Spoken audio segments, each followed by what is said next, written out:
Welcome to Bowls, Beers, and Brawls. You got Big B here with you. Hope you're doing well out there, fight fans. We had BKFC Spain, BKFC on the zone, whatever you want to call it, Marbella. Go down on October 12th. Several names going on for this event. Um, in the end, wow.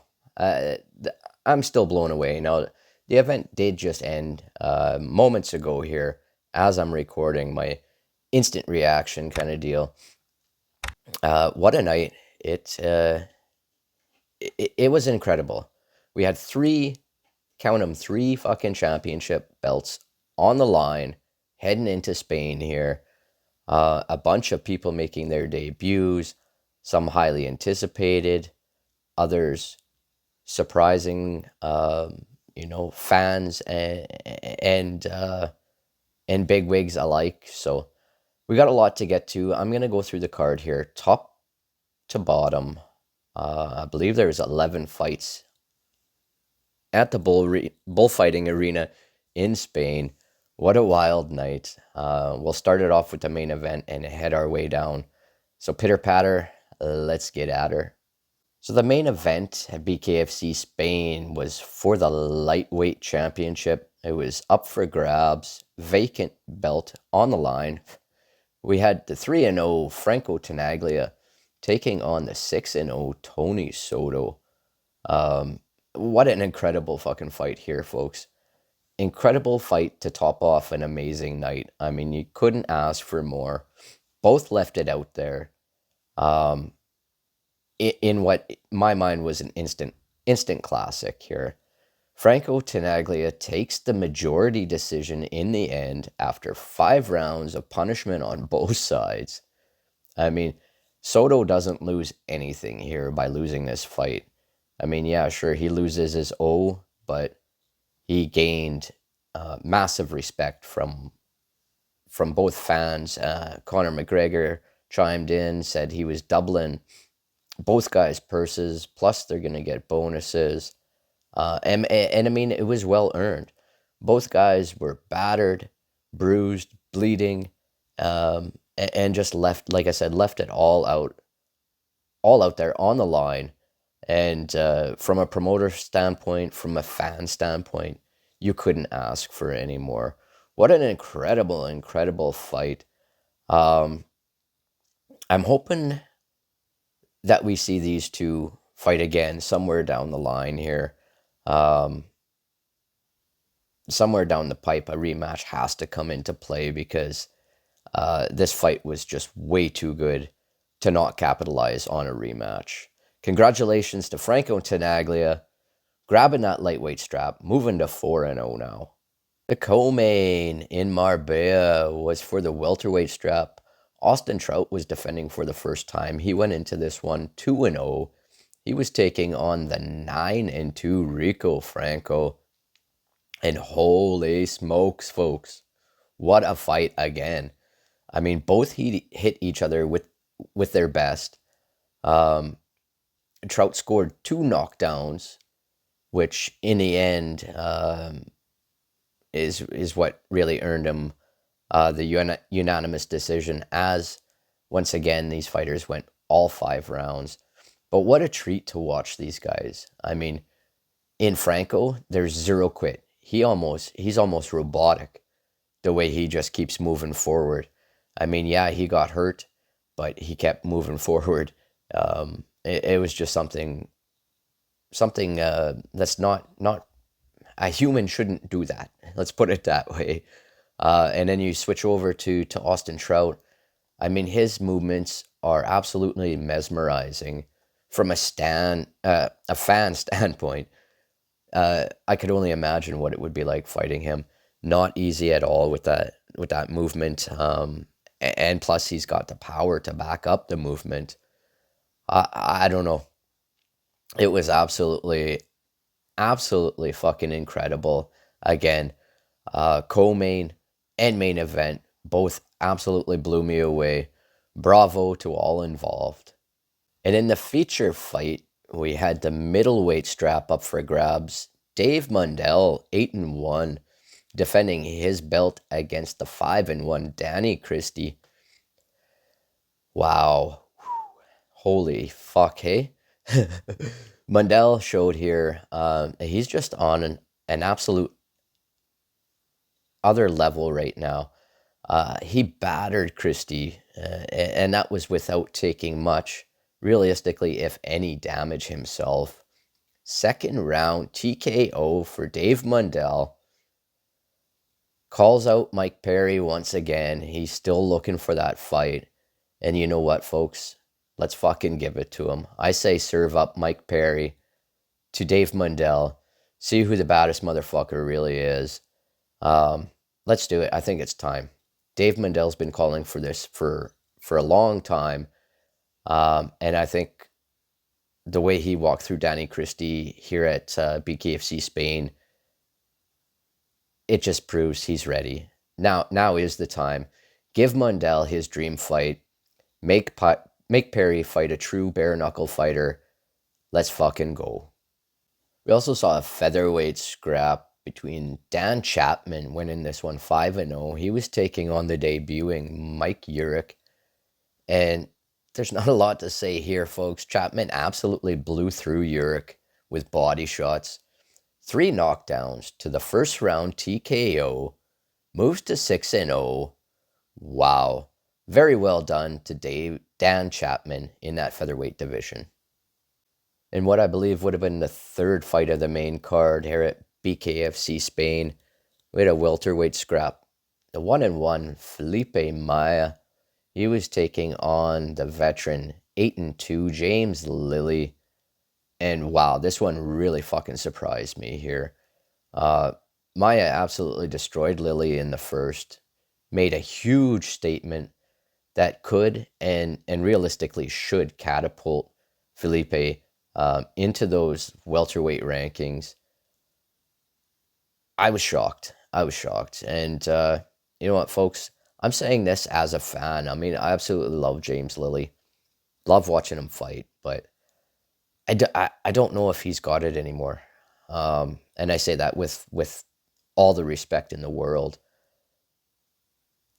And if he is having doubts, and if he doesn't think he wants to do it anymore, I think he should just step aside and just call it. But I could be wrong. Maybe he's just had a couple of bad outings here that I remember in recent memory. But I thought James Lilly was going to put up more of a fight here, but that's not to take anything away from Felipe Maya, because wow. He definitely made a statement. The lone female fight at BKFC Spain was in the featherweight division. We saw the debuting Hannah Rankin, a lot of steam behind her. She was taking on the 0-0 Deborah Melhorn. And wow, another great scrap here, folks. Both fought their asses off. And you can't really ask for more. Rankin was a bloody mess. I mean, Melbourne was all swollen up.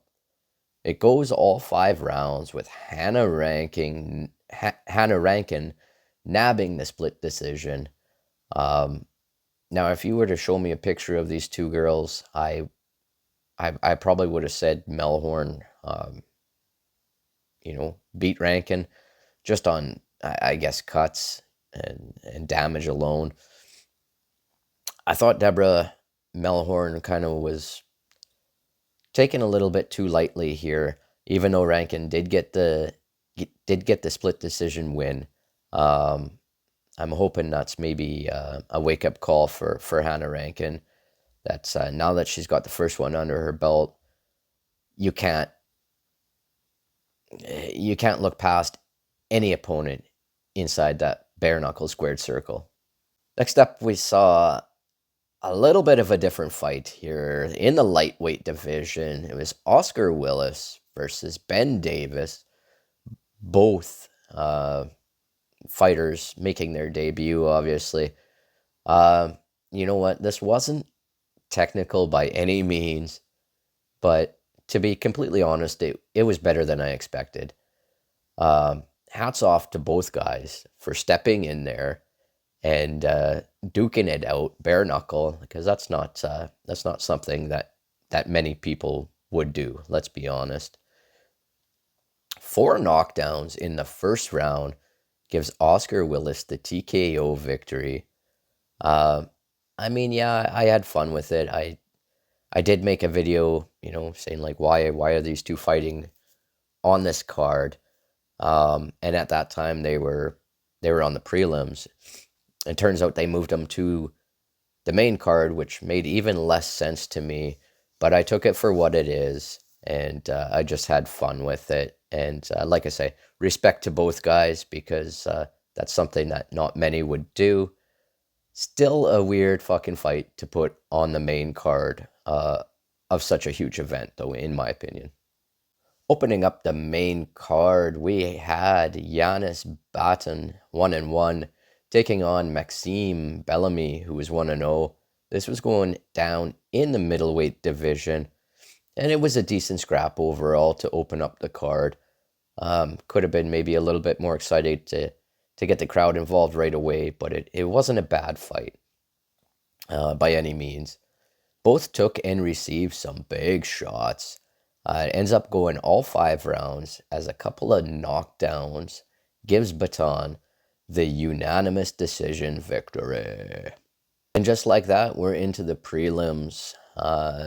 First one I want to talk about was taking place in the featherweight division. We had Nico Gaffey, who was making his debut, taking on Radek Stadler, who was also debuting here. Nico Gaffey was absolutely pumped right from the start here. He was almost like a rabid dog. He just kept coming.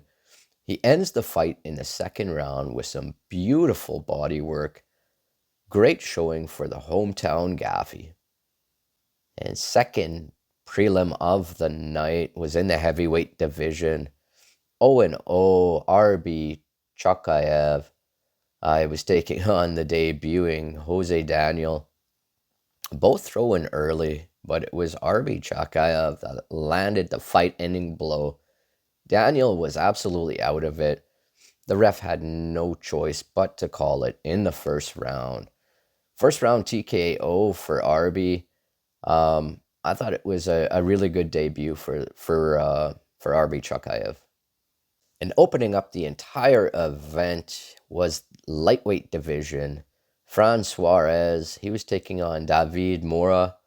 Both gentlemen were debuting in the BKFC.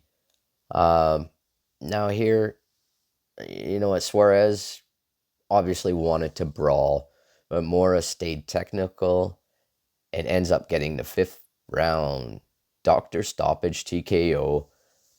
Suarez, it was his eye. Like I didn't really catch it clearly. I don't know if it was a cut. I didn't see a bunch of blood. I mean, there was a little bit, or if it was just swelling shut. Didn't get a good look at it, but either way, the doctor did and didn't like what he saw. So that was it.